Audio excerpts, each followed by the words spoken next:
Bethesda, Maryland, an affluent suburb just outside Washington, D.C., known for its calm streets, historic charm, and families who sleep soundly behind curtain-drawn windows.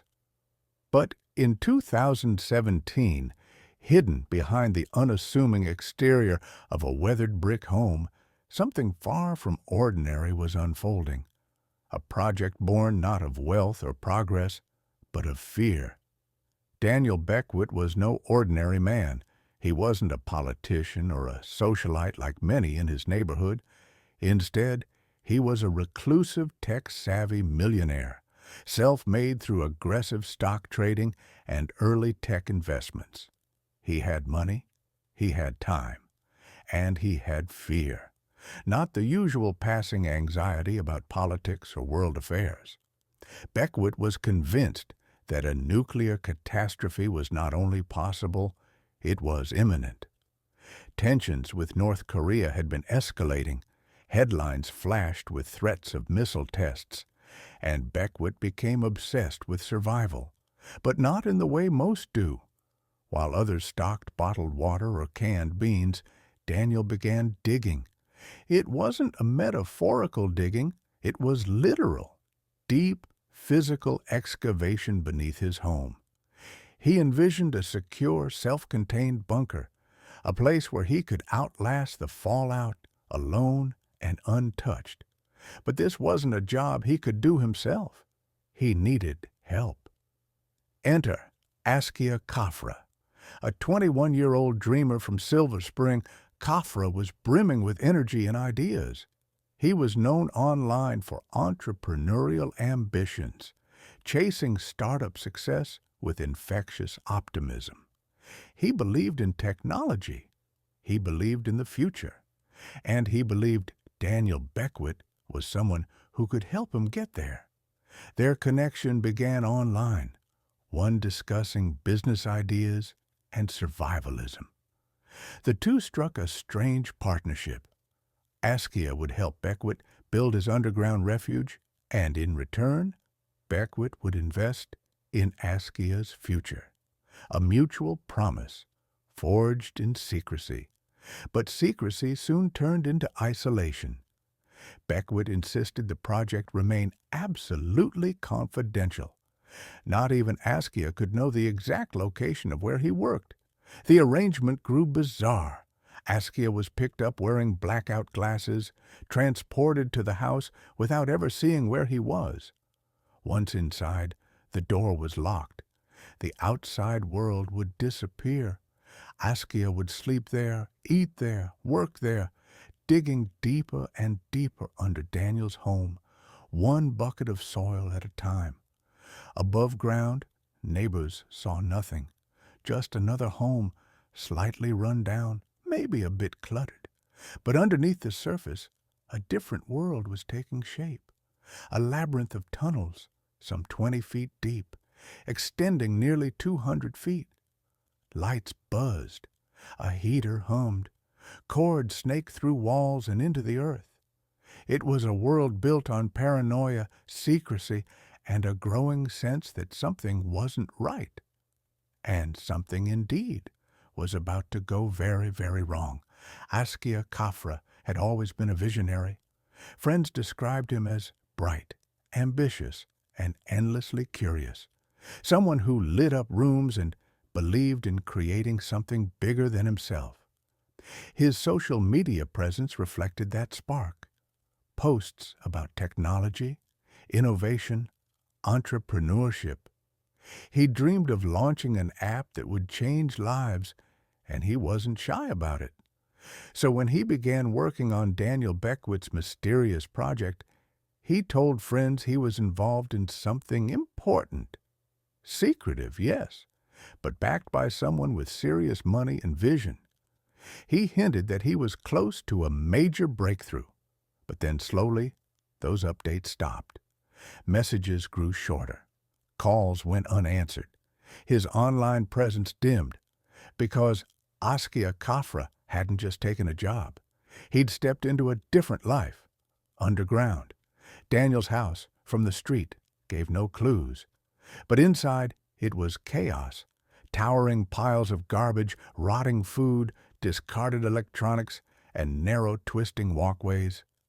First responders would later describe it as hoarder conditions. But for Askia, it was the gateway to the bunker. Once inside, he'd descend through a trapdoor and into the tunnels. There was no natural light, just strings of bulbs powered by a web of extension cords plugged into overloaded strips. The air was dry, recycled through a fan system that whirred like a tired engine. The deeper you went, the quieter the world became. It was eerily silent, and far below the surface, Askia would dig for hours. Daniel rarely worked beside him. Instead, Beckwith monitored everything through cameras, screens, and motion sensors from upstairs. He called it safety. He called it privacy. But to Askia, it must have felt like something else entirely. He slept on a cot down there. He cooked ramen with a small heater. And when the work was done for the day, he had nowhere to go. Daniel's obsession had turned into a kind of captivity. Yet, Askia stayed. Perhaps it was hope, or maybe it was the promise.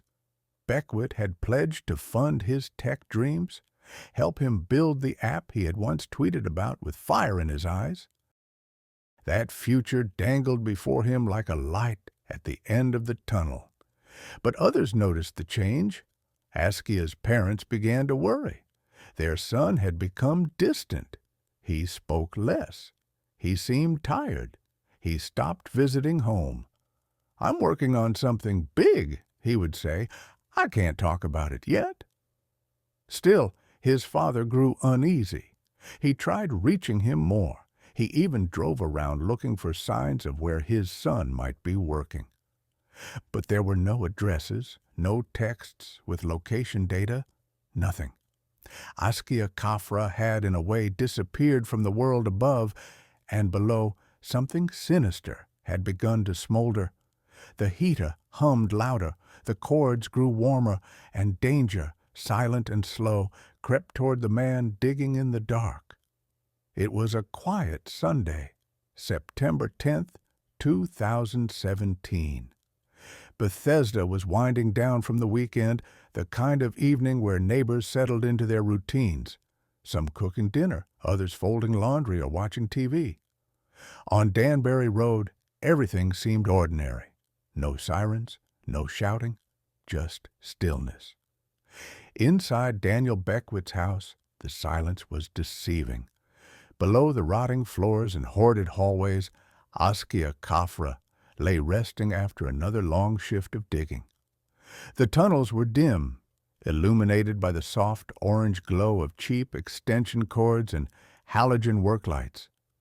The heater hummed as always, fed by a maze of wires plugged into power strips connected in series, a jumbled, dangerous lifeline snaking through the filth above. It was the only warmth in a world built of soil and secrets. Then, just past 4:30 p.m., something sparked, a sudden jolt, brief, barely a flicker, and then heat.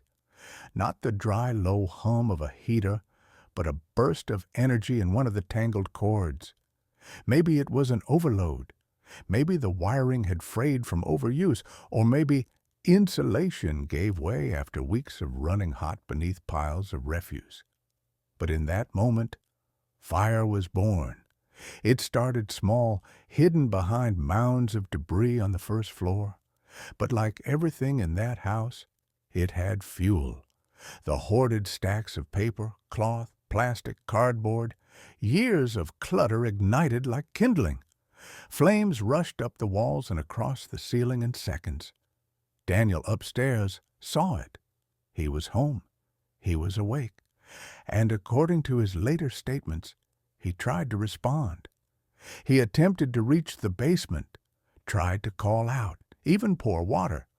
But the smoke was thick, impenetrable, and the fire was fast. Below, in the tunnel, Askia would have noticed it differently. The light would have changed first, flickering, sputtering, dimming, then the smell, burning plastic, smoke in the air. The heater would stop, the fan would fall silent, and oxygen, precious recycled air, would begin to choke with soot.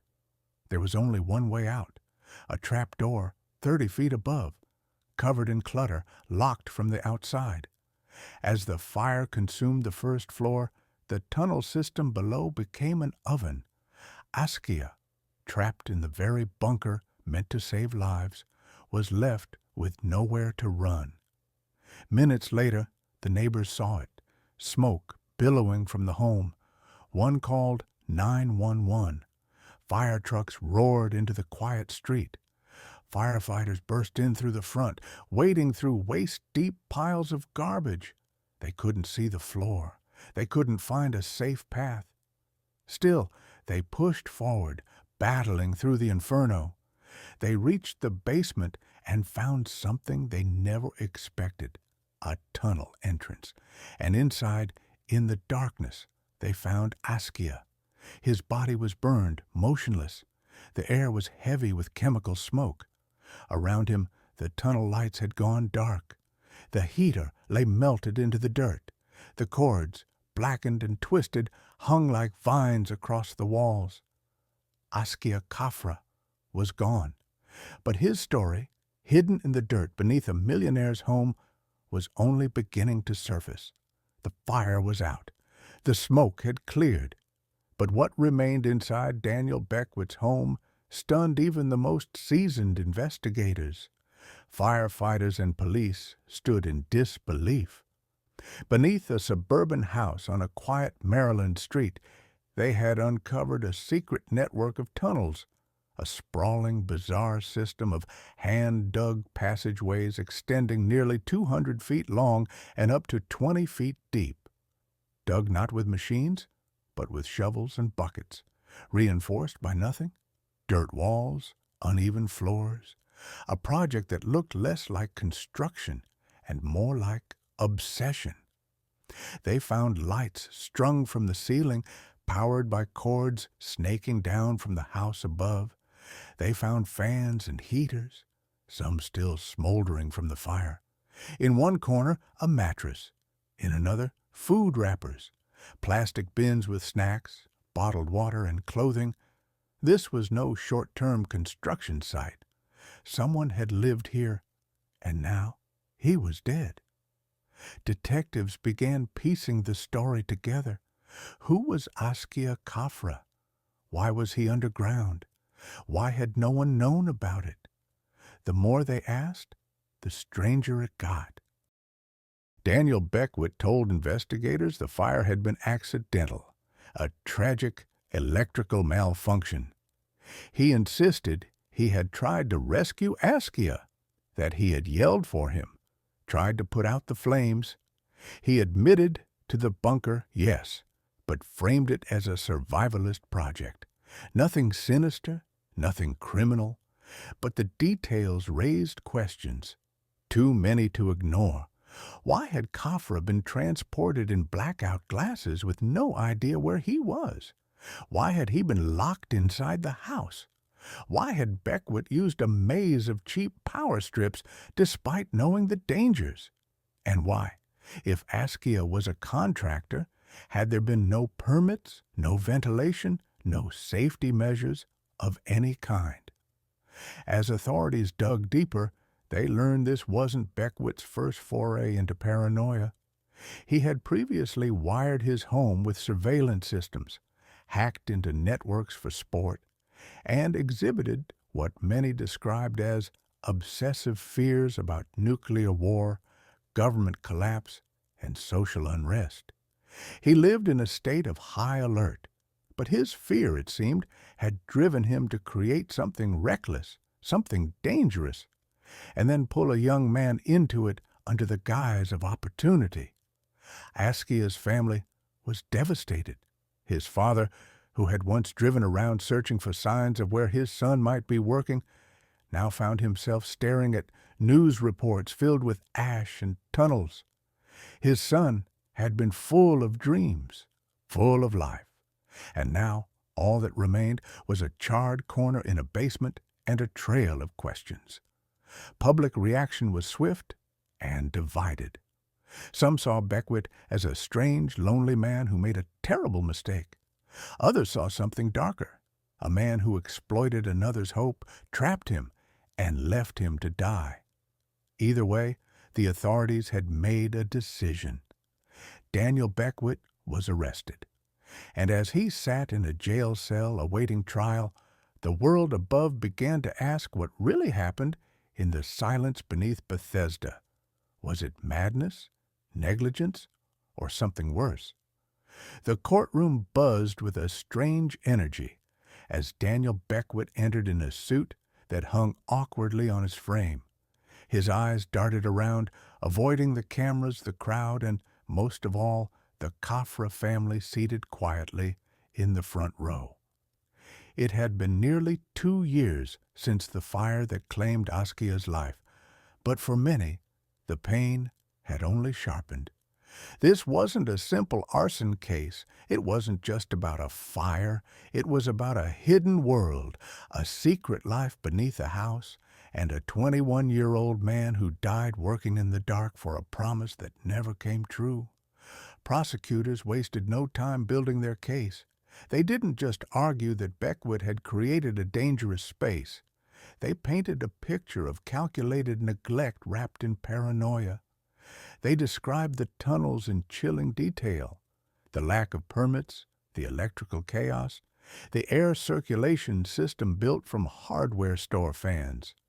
Most damning of all, they focused on the power strips. Beckwith had daisy-chained them in long, tangled lines, running through mounds of flammable, hoarded junk to power the tunnel's lights and heater. Experts called it a textbook fire hazard. They told the jury the fire had likely started from one of those cords, and once it did, Askia had no chance. But the prosecution didn't stop at negligence. They pushed harder. They argued that Beckwith's actions were so reckless, so devoid of basic human care, that they crossed into second-degree murder, not because he wanted Askia dead, but because he didn't care if he died as long as the project continued. The defense told a different story.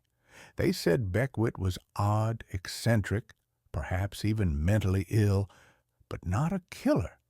They admitted the setup was flawed, but insisted the fire was a tragic accident, not a crime. Askia had chosen to work there, they said. He believed in the project. He trusted Beckwith, and Beckwith, for all his quirks, had not locked him in a cage. He hadn't set the fire, but the jury couldn't ignore what had been found. Askia had no key to escape, no clear exit, no way to call for help. And Beckwith? He had the power to shut the whole system off with a switch. He had cameras in the tunnel. He had control.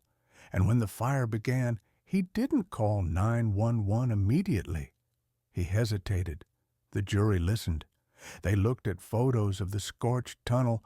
They heard from fire marshals, forensic electricians, and Askia's heartbroken parents. Then they delivered the verdict. Guilty of second-degree murder, guilty of involuntary manslaughter. It was a rare case, almost unheard of, a conviction for murder not with a weapon, but with willful disregard for life. Beckwith's bunker dream had become a grave, and the court had spoken. His paranoia was no excuse. In 2019, he was sentenced to 9 years in prison. As the gavel fell and the courtroom emptied, a father clutched a photo of his son, a boy who once dreamed of launching apps, changing the world, and doing something big. A boy who died in the dirt chasing that dream. The court had passed judgment on Daniel Beckwith.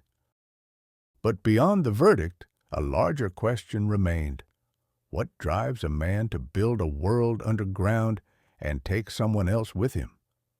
The house on Danbury Road still stands. From the outside, It looks like any other home in the neighborhood, aged, worn, a little quieter than most. But beneath its foundation, sealed and abandoned, lies a ghost of the past, a tunnel system carved out by human hands, driven not by engineering or ambition, but by fear. Daniel Beckwith now serves his sentence behind bars, far from the blinking monitors and piles of clutter he once called home. Stripped of his surveillance cameras, his computers, and the bizarre control he held over a hidden world, he's no longer the master of anything. He became a symbol of obsession turned fatal, of brilliance warped by isolation, and of the terrible cost of paranoia. But this story never belonged to Daniel alone. Askia Kafra's life, for all its tragedy, was not defined by a fire or a tunnel. He was more than a name in a headline. He was a dreamer, a builder, a son with ambition that reached far beyond the confines of a basement. His friends still speak of his passion for technology, his long nights working on startup ideas, and the light he carried with him into every room. He was building something, just not the kind of bunker Beckwith imagined. He was building a future. His death sent shock waves through his community, not just because of how he died, but because of how much he had to live for. Memorials poured in, vigils were held. People shared his old blog posts, screenshots of his startup ideas, and stories of late-night conversations about changing the world. In the years since the trial, the case has become a strange artifact of modern America, a dark tale of tech, fear, power, and youth. It raised questions that have no easy answers. What responsibility does a visionary bear when he crosses the line into recklessness?